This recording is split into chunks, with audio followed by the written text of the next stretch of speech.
The words my parents said that still live in my head. Can you imagine dedicating your entire childhood to mourning a twin sister who, you later discover, was alive the entire time? My life was built on that gut-wrenching lie, a secret kept by my own mother that exploded into a terrifying truth, shattering everything I thought I knew about my family and myself. Growing up, my mom would constantly talk about my twin sister, who, according to her, died during childbirth. We were meant to be a pair, she'd often say, her voice heavy with sorrow. She'd remind me how lucky I was to have survived, and sometimes, when I was being particularly difficult, she'd even say she could feel my sister's rebellious spirit in me. It started when I was barely 5. She'd show me this tiny pink baby hat she kept in a special box, tucked away like a sacred relic. She told me they'd bought matching ones, a blue one for me, and that pink one for her. My dad? He never said a word about it. He'd just get this distant, quiet look whenever Mom brought it up. Mom would spin these elaborate tales about how twins have a unique, almost mystical connection. She'd ask if I ever felt lonely for no reason, or if I ever sensed someone was missing right beside me. And honestly, I did. I always did. My whole life, I felt this profound emptiness, like there was a space next to me that should have been filled. It was a constant ache, a phantom limb of my soul. Every single year on our birthday, we'd make this pilgrimage to a small memorial garden. Mom said that's where they'd scattered my sister's ashes. We'd leave fresh flowers, a small, innocent toy. I'd sit there, silently talking to her in my head, while Mom cried softly beside me. It became our thing, just me and Mom. Dad never joined us. When I was 12, I found Mom sobbing uncontrollably in the bathroom, clutching that little pink hat. My heart ached for her. I asked her what my sister's name would have been. Through her tears, she whispered, Mabel. She said they'd chosen it because it was my grandmother's name, and it perfectly matched mine. Tammy and Mabel. Suddenly, my ghost sister had a name, a real identity, and the emptiness I felt intensified. It made the grief feel even more concrete. Dad left when I was 16. Mom and he had been fighting more and more, the tension a constant hum in our house. He drank a lot back then. The night before he packed his bags, I overheard them. Dad was shouting, his voice raw with frustration. It wasn't right. It's gone too far. Mom, through her own tears, was crying. I was protecting her. Protecting us. I didn't understand what it was, but the words chilled me. I'm 24 now. I haven't spoken to my dad in years. Mom told me he'd moved to Arizona, started a new family. I believed her. Why wouldn't I? She was my mother, the one person I trusted completely with this intimate, profound grief. Then, last month, everything shattered. I got a friend request on Facebook from someone named Mabel Campbell. The profile picture, it was a woman who looked exactly like me. I thought it was some kind of sick, twisted joke, a cruel prank. My finger hovered over the block button. But then, she sent a message. I think you might be my sister. I was adopted at birth. I've been looking for my birth family. My blood ran cold. I immediately called my mom, screaming, demanding answers. She hung up on me. For days, she wouldn't answer my calls, wouldn't respond to my frantic texts. It was like talking to a brick wall. So, I messaged Mabel back. We video chatted, and it was surreal. It was like looking directly into a mirror, except the person in the mirror was breathing, smiling, living a life I knew nothing about. She had the same birthmark on her left shoulder, the same weird double-jointed thumbs, even the exact same laugh. She told me she'd been raised by a loving couple in Oregon. They'd always been open about her adoption. When she turned 22, she requested her adoption records and found out she was a twin. She'd been searching for me ever since. I didn't want to believe it. How could this be true? How could my entire life, my entire identity, be built around a lie this colossal, this cruel? My mind raced, trying to make sense of the impossible. I drove to my mom's house, something I hadn't done in months. We usually just talked on the phone. When I got there, her place was empty. The neighbor said she'd packed up and left 3 days earlier, no forwarding address, just vanished. I was losing my mind, spiraling into a panic. I called my mom's sister, my aunt. She wouldn't talk to me either, just muttered that it was complicated and not her story to tell. Desperate, utterly desperate, I did something I never thought I would do. I tracked down my dad. It took some serious digging, but I found him working at a garage in Phoenix. I called the number. A man answered, and after all these years, I recognized his voice instantly. I asked if he was Albert. He went quiet, a long, agonizing silence. Then I told him who I was. And that's when he started crying. He told me everything. How my mom had suffered from severe postpartum psychosis after we were born. The doctors had recommended she be hospitalized, but she'd refused treatment. How she became utterly obsessed with the idea that having twins was dangerous, that one would inevitably hurt the other. She'd threatened to hurt herself and us if Dad didn't help her fix it. Dad said he thought it would be temporary, that they'd get Mom help, and then reunite us. But Mom kept getting worse. She became convinced that Mabel was evil, that she would hurt me. Dad finally realized Mom was never going to get better as long as both babies were there. He made a choice. He arranged for Mabel to be adopted by a family friend who had moved to Oregon, Ricardo and his wife, who couldn't have children and had been looking to adopt. Dad thought it would be temporary. A few months, maybe a year. But then Mom started creating this elaborate story about Mabel dying at birth. She seemed to actually believe it. She seemed to get better when she had this narrative, this comforting lie. The doctor warned him that confronting her delusion might trigger something far worse. I was shaking so hard I could barely hold the phone. My entire childhood, all those birthday visits to the memorial garden, all those nights I cried myself to sleep, missing someone I thought was dead. It was all a lie. A fucking lie created because my mom was sick and my dad was too weak or too scared to protect us both. Dad was still talking. He said he tried to stay in contact with Ricardo and Maria over the years, just to know Mabel was okay. But Mom found out and threatened to hurt herself if he didn't stop. She became utterly paranoid that he was planning to bring Mabel back and take me away. That's why the fighting got so bad before he left. He couldn't take the lies anymore, but he was terrified of what Mom might do if he told me the truth. I asked him, my voice barely a whisper, why he never came back for me after he left. He went quiet for so long I thought he'd hung up. Finally, he said he tried, but Mom had filed a restraining order against him, claiming he was abusive. She claimed she had documentation of his violent outbursts and threats, all lies, he swore, but he couldn't fight it. He was afraid if he pushed too hard, she'd disappear with me completely. I hung up, just sitting there in my car, staring at nothing. My phone kept buzzing with messages from Mabel. She was worried about me. My sister was worried about me. My sister who was alive. Who had been alive this whole fucking time. I drove back to my apartment in a daze, unable to process any of it. My mind was reeling, a kaleidoscope of flashes from my childhood, Mom holding that pink hat, crying. Me talking to Mabel at the memorial garden. The emptiness I'd felt my whole life. It wasn't grief for a dead sister. It was the actual, physical absence of my living twin. When I got home, there was an envelope taped to my door. No address, just my name. Inside was a letter from my mom. Her handwriting was shaky, almost unrecognizable. Tammy, it began. By the time you read this, I'll be gone. I'm sorry for what I did to you, to your sister, to our family. I truly believed I was protecting you. In my mind, she was going to hurt you. The doctors called it psychosis, but to me, it was as real as you are. Even now, knowing she's found you, I feel the panic rising. I can't face what I've done. I can't face her. I'm sorry. I had no other choice. The tone of the letter terrified me.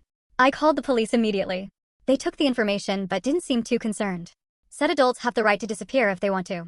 Said they'd check some places but not to expect much. That night, Mabel and I stayed on video chat for hours. We compared our lives, our experiences.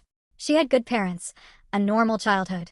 She'd always felt that same emptiness I had, that nagging sense of something missing, but didn't know why until she got her adoption records. I couldn't stop staring at her face, my face on someone else. It was surreal and beautiful and heartbreaking all at once. As we talked, I realized something else was nagging at me, that little pink hat Mom had kept all these years. If Mabel hadn't died, where did it come from? Why would Mom have it? I mentioned this to Mabel, and she went quiet. Then she said, my parents gave me a blue baby hat when I turned 18. They said it was what I was wearing when they got me. I felt sick to my stomach. If Mabel had the blue hat and Mom had the pink one, did that mean Mom had switched our identities? Was I actually Mabel? Was my entire identity a lie too? I couldn't sleep that night. My mind was a storm, fixating on Mom's letter, that cryptic line about having no other choice. What did that mean? Where was she? What was she planning to do? The next morning, I got a call from a hospital 2 hours away. They'd found my mom. She'd checked herself in under a false name and taken an overdose of sleeping pills. They'd managed to save her, but she was refusing to see me. The doctor said she was in an extreme state of agitation, kept repeating that she had to finish what she started and protect Tammy while there's still time. I had no idea what to do. Mabel was driving down from Oregon to meet me tomorrow. Mom was in the psych ward, still convinced after all these years that my twin sister was somehow dangerous. Dad was calling nonstop, wanting to know if Mom was okay.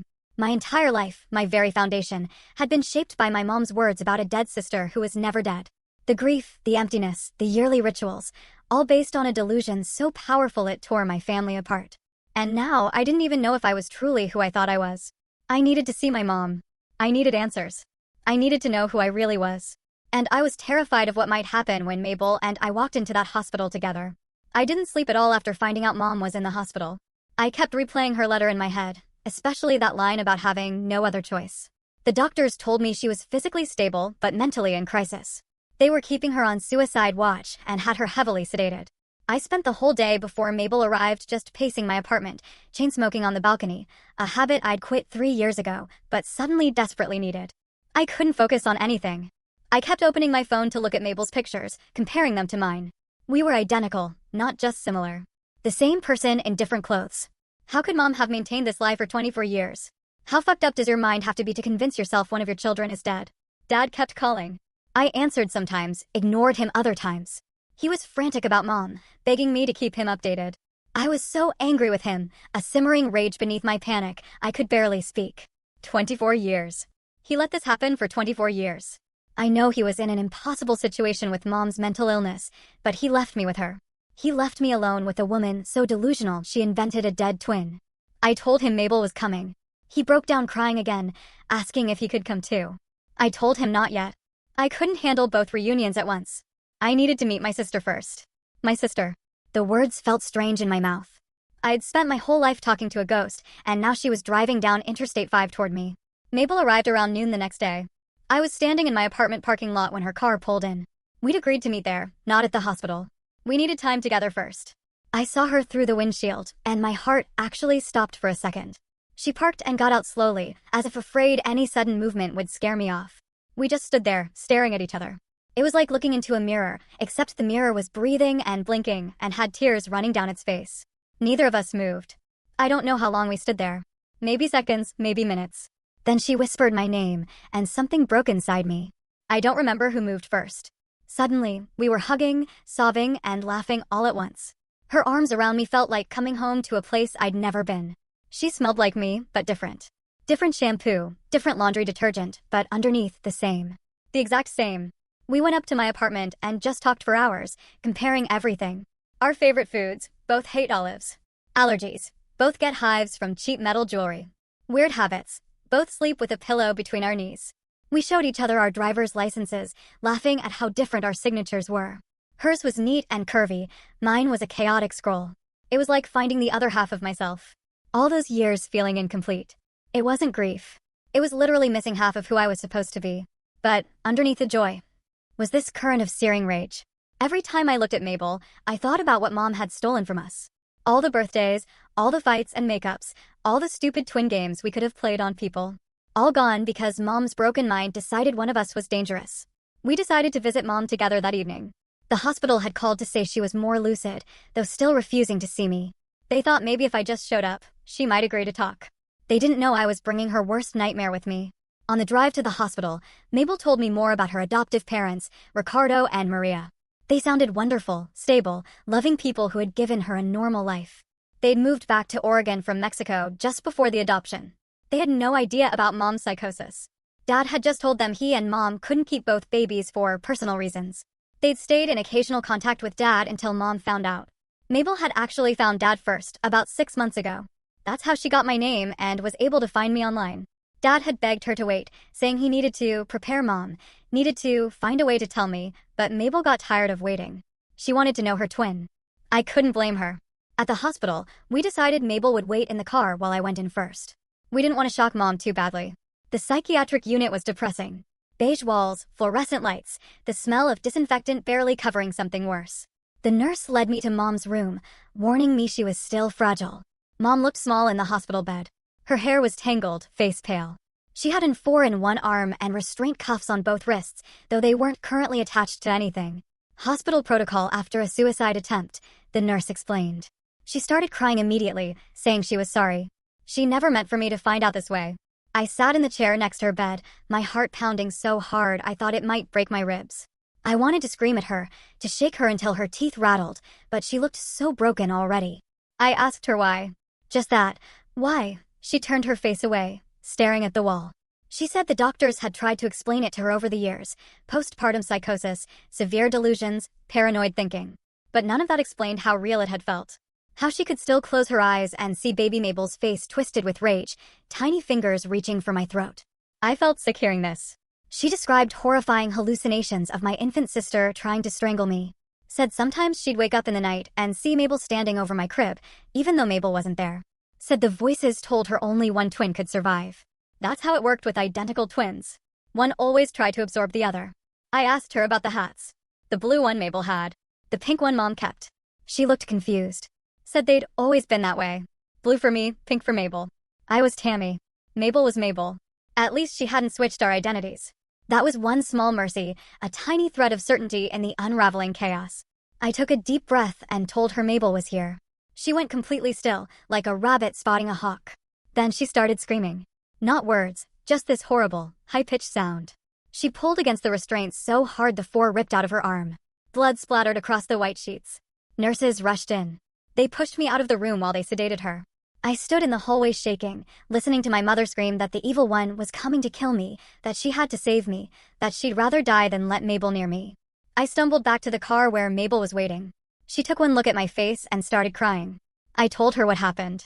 We sat there, holding hands across the center console, while Mom's screams echoed in my head.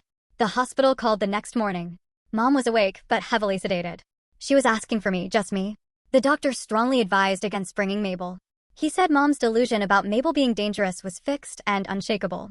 Confronting her with the real Mabel might push her over an edge she couldn't come back from.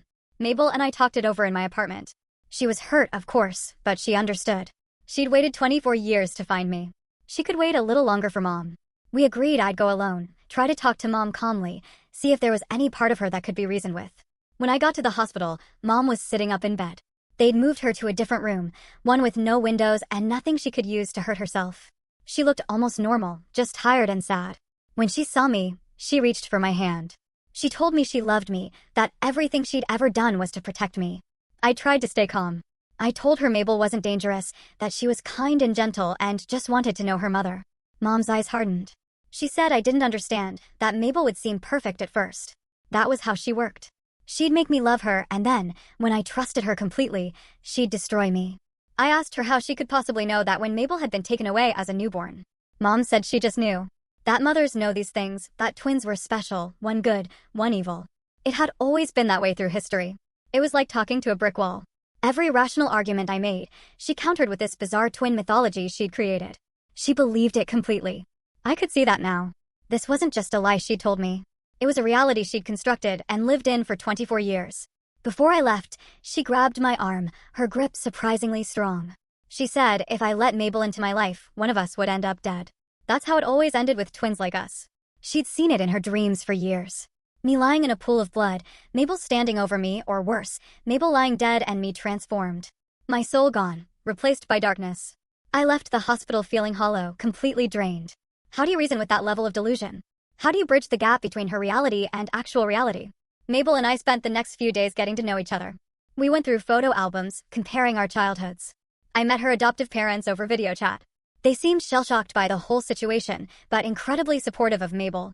They'd had no idea about Mom's condition. They said Dad had just told them it was a private adoption because he and Mom couldn't handle twins. Dad kept calling, wanting to come see us both. I wasn't ready.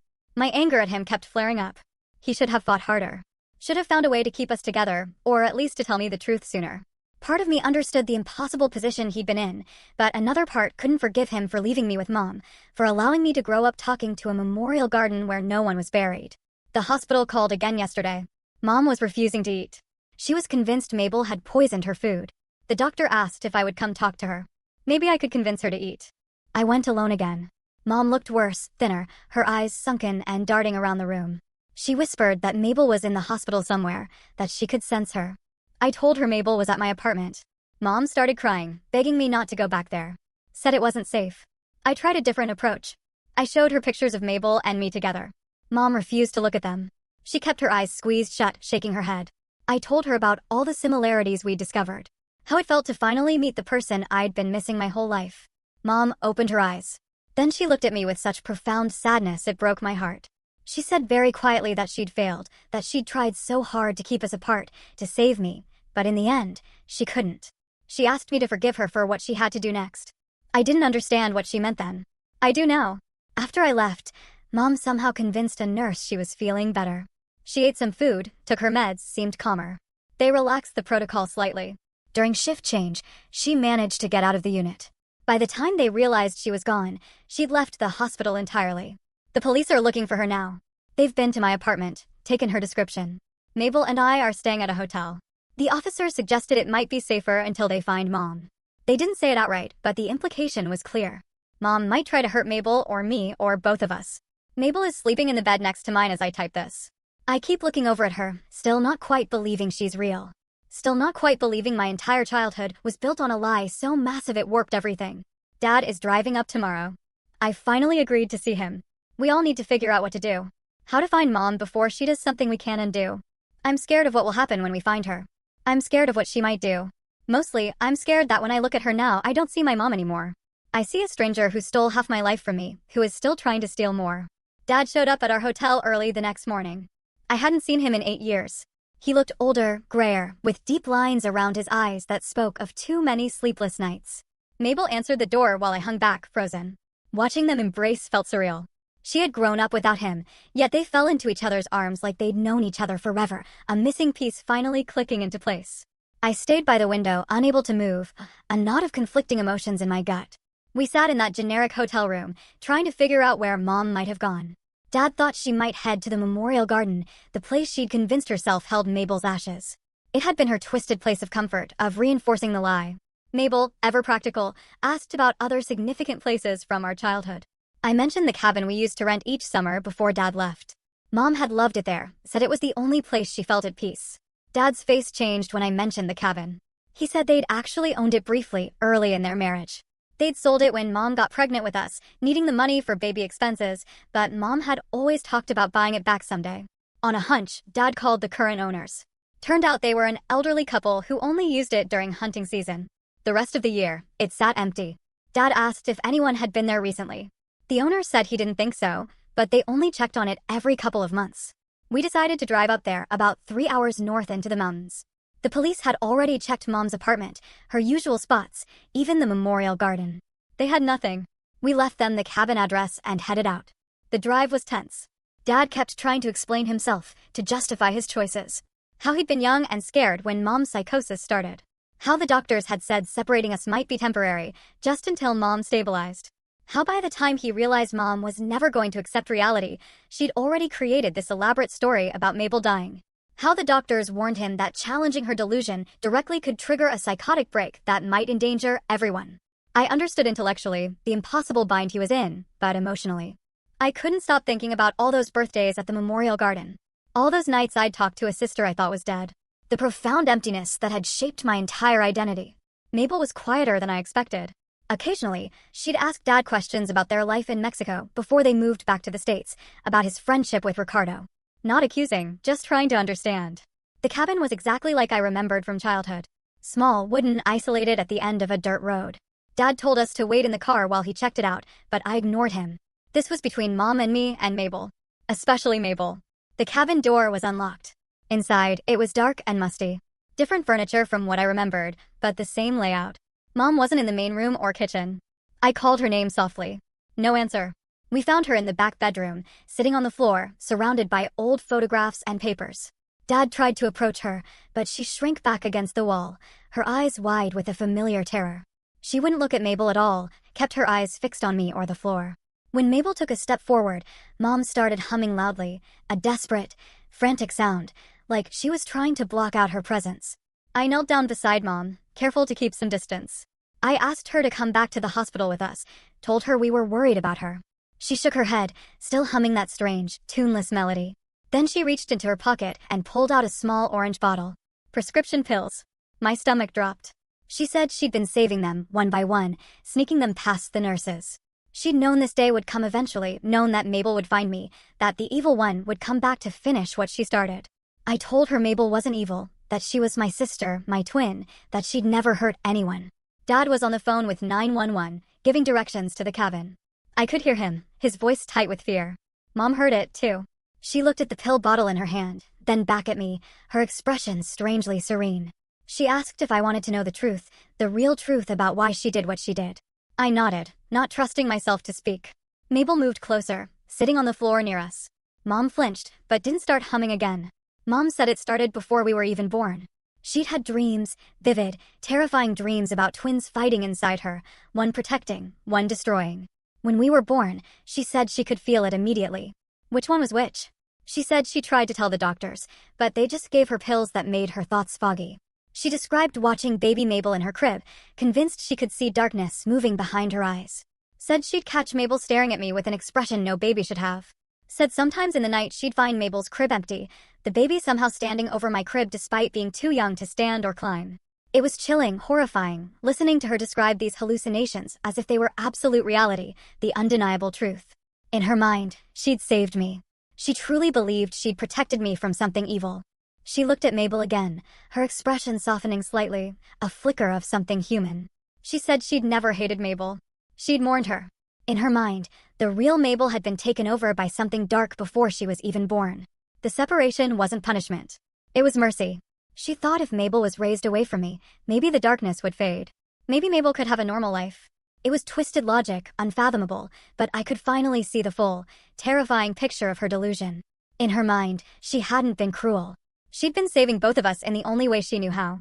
I heard sirens in the distance, growing louder. Mom heard them too. She looked down at the pill bottle again, but I gently took it from her hand. She didn't resist.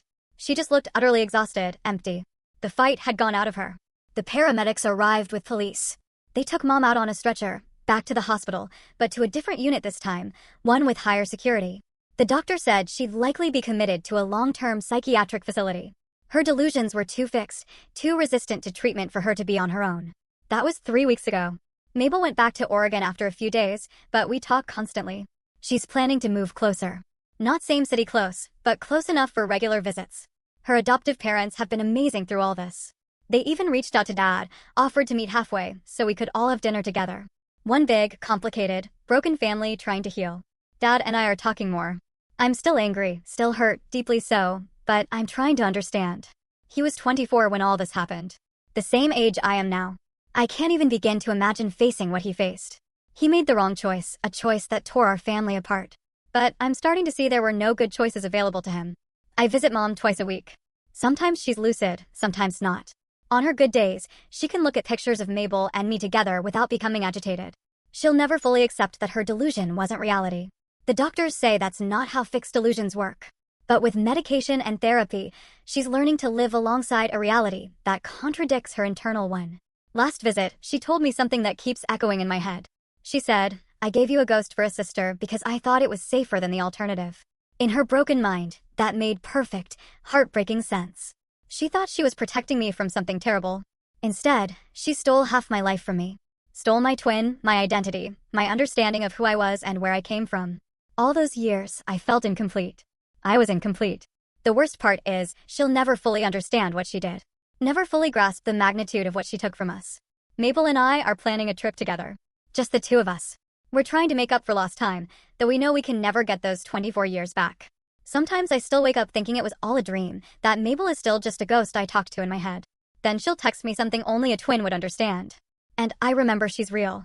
She's alive. She's been alive this whole time. Dad told me recently that he used to take me to visit Mabel secretly when I was very young, just a few times before Mom found out and threatened to hurt herself. I was too young to remember. He has one picture of us together as toddlers, just before the visit stopped. We're holding hands, wearing matching overalls. I look happy normal, not like a child who would grow up talking to a memorial garden. I asked Mabel if she remembered those visits. She didn't. We were too young. Another thing Mom stole from us, even the memory of knowing each other. The doctors say Mom's condition was rare, but not unheard of. Postpartum psychosis affects a small percentage of new mothers, and in some cases, it can develop into long-term delusional disorder if not treated properly. Dad should have insisted on treatment. The doctors should have recognized the severity sooner. The system failed all of us. Mom will likely never leave psychiatric care. Her delusions run too deep, are too resistant to treatment. In her mind, she's still protecting me from something dangerous. She still believes she made the right choice. And maybe that's the most heartbreaking part of all. She destroyed our family thinking she was saving it. The last time I visited Mom, she was having a relatively good day. She looked at a picture of Mabel and me together without flinching, without her eyes hardening. Then she said something that gave me a tiny, fragile sliver of hope. She said, "You look happy together." Not afraid, not worried, just an observation. A small crack in the delusion, maybe, a tiny ray of light in the overwhelming darkness.